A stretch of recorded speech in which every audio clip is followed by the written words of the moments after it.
Finding a wife, a physical link between the world you desire, the dreams for a family, for someone you can nest together, a companion, and the current reality, perhaps you're single or perhaps you're looking for someone, is a huge undertaking for most men. No one teaches you how to find a helpmate to help you achieve your natural purpose, kids, family, building a home. Now, there are several self-help books everywhere for building success, 7 steps to achieving what you want, sending rockets to the moon, assembling furniture, or building a house. Well, to find a wife, a natural fit for you, a practical fit, well, not much books about those. Practical is the most important key. My name is Abraham, and welcome to another edition on the Wisdom Room. Don't let anyone kid you. The virtuous woman was a practical fit for her type of husband. If you are the kind of guy who likes to chill at home, then there's no point being with an outdoors person. Can you make it work? 1000%. I'm an optimist. But don't go looking around in the outdoor club knowing fully well you're a TV indoors kind of guy. Generally speaking, so to speak, it may work for a few, but not everyone. Does it help that you may today find her attractive? Perhaps, but how long does that last? Will she stay that way forever? Is it a fantasy, or do you see compatibility? Is this someone you can hang out with for 24 hours after having sex? Or do you need to hide yourself from her until you meet again in the bedroom? Now, you can't be a slave to your feelings. Yes, it's good that there is a physical attraction, but to love someone is to know them.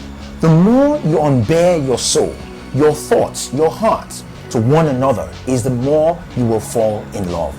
Don't be a slave to your flesh, to your feelings. Dating someone doesn't mean you need to marry them. Be honest. Say, at this point, I just want to get to know you.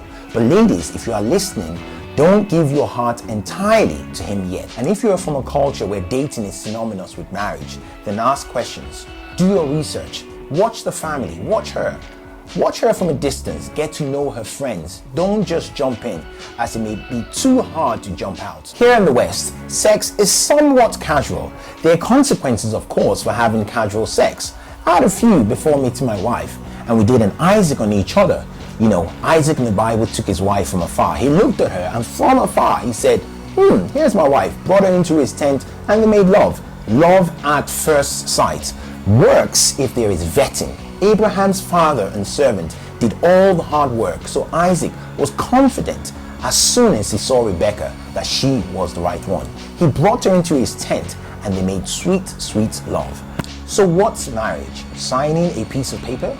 Well, no. Marriage to God is really having sex. When you join yourself to a woman or join yourself to a man, to God, that is actually marriage. So be very picky as to who you choose to be with, who you choose to have sex with.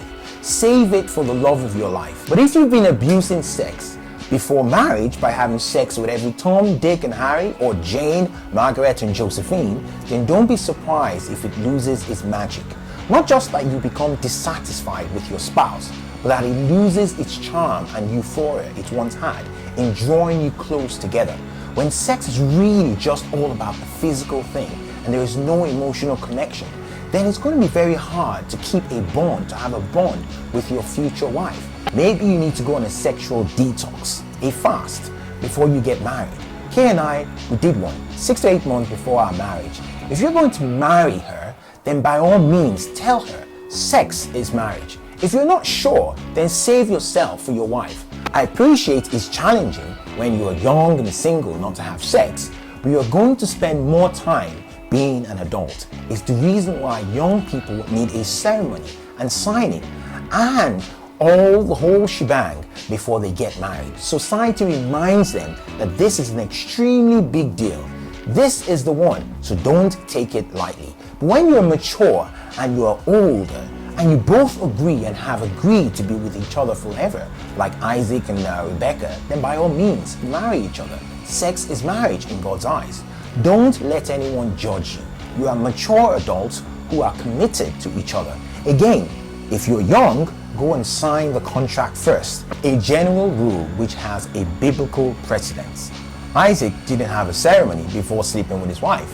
That making love with his wife was the marriage. But Joseph who was obviously much younger in his time, the earthly father of Jesus, that is, waited for the ceremony before sleeping with Mary. Now, they were young, and I believe that young people who are not yet sure need to have that ceremony. They need some sort of contract before going full in to confirm that, yes, we are married.